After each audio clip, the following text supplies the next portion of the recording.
ধিক্কার জানাই বাংলাদেশ আইন ব্যবস্থাকে। প্রবাসীদের সাথে এয়ারপোর্টে করা এইসব অমানবিক কার্যক্রম থামবে কবে? আমার প্রবাসী ভাই ও বোনেরা প্রথমে ভিডিওটা দেখেন শেষ পর্যন্ত, তারপরে আমি কিছু বলতাছি। আরো আমি আইছি 9 তারিখে, আজকে মনে হয় 12 তারিখ, এখন আমার লাগেজ আমি পাইনি। আমার একটা কাগজ ধরা দিয়ে বলছে কি যে অমুক দিন পৌঁছবে। আমি খুব গরিব ফ্যামিলির একটা ছেলে, আমার বাপ মাকে দেখার মতন, আমার ওয়াইফকে দেখার মতন কেউ নাই।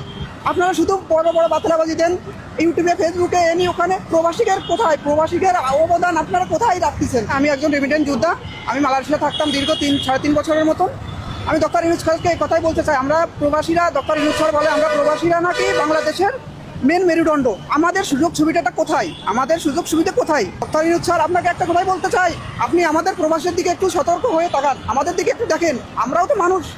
আপনারা শুধু বড় বড় বাতলাবাজি দেন ইউটিউবে, ফেসবুকে, এনি ওখানে। প্রবাসীদের কোথায়, প্রবাসীদের অবদান আপনারা কোথায় রাখতেছেন? প্রবাসীদের আপনারা কি ভাবিছেন? আমি 5-6 লাখ টাকা দিই না। আমি এই যে আমাকে এখন মালয়েশিয়ার অবস্থা ভালো না প্রবাসীদের, আমি দালালকে টাকা দিয়ে টাকা পয়সা মারকে আমি দেশে চলে আইছি। এখন আপনি এখান থেকে যদি টাইট দেন মালয়েশিয়ায়, এই প্রতারক বাংলা প্রতারক আর থাকতো না। এখন আমরা প্রবাসীরা দীর্ঘদিন দেশে থাইকে আমরা আজকে বাংলাদেশে আইসি। আমি 3টে দিন পথে পথে ঘুরতেছি, আমি বাসায় যাইনি, আমার বাসায় যাওয়ার কায়দা নেই। আমি 5-6 লাখ টাকা কিস্তি দিই না, আমি কোথা থেকে দেবো?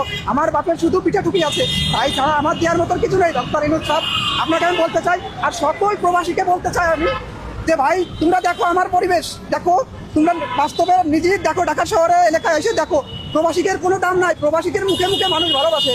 আমি পথে ঘাটে ঘুমাচ্ছি 3টে দিন, আমি প্রবাসী, আমি দেশে এসে পথে ঘাটে ঘুমাচ্ছি, খাই নাই কত কি করি নাই। আমার ফ্যামিলির, আমার বাসা হবকালী, আমার জেলা নড়াইল, খোঁজ খবর নিয়ে দেখেন আমার ফ্যামিলির কি অবস্থা। আজকে আমার মালামাল চুরি হয়ে গেছে, আমি কি করে 5-6 লাখ টাকা কিস্তি দিব? ডক্টর ইউনূস সাহেব, আমি এখান থেকে এক পাও নড়বো না। আপনি যত সময় আমার এই দাবি না মানবেন, আমার লাগেজ না পাবো, এবং আপনি আমার সাথে সরাসরি যে কোনো লোক দিয়ে কথা বলান। লাগেজের ভিতরে অনেক আমার স্বর্ণ, অনেক কিছু আছে আমার না। আমি আসার টাকা ছিল না, আমার প্রবাসী ভাইয়েরা আমাকে কিছু টাকা দিয়ে আমার টিকিট কেটে দিচ্ছে, আমি তাদের মালামালগুলো নিয়ে আসি। সেই লাগেজ স্টার্ট হয়েছে আমার ভাই যার কাদানে। আমি তো এমনি দিন হয় জর্জরিত, আমার দেশে যাই, আমার গ্রামে যে খোঁজ খবর নিক আমাদের ফ্যামিলি কেমন। আমি সকল প্রবাসীকে বলতে চাই, সবাই এই ভিডিওটা সাপোর্ট করেন, আর এই প্রবাসীরা একটা জোট তৈরি করেন, যাতে আমার মতন কেউ হয়রানি না হতে পারে। আমার তো বাড়ি যাওয়ার কায়দা নাই, আমার গ্রামে যাওয়ার কায়দা নাই। পরের মালামাল ওই লাগেজে রয়েছে, সব মালামাল এখন কি গায়েব হয়ে গেছে না হারাই গেছে কিচ্ছু বলতে পারবো না। আমি এখান থেকে, আমার এই ফয়সালা না দিলে আমি এখান থেকে যাবো না।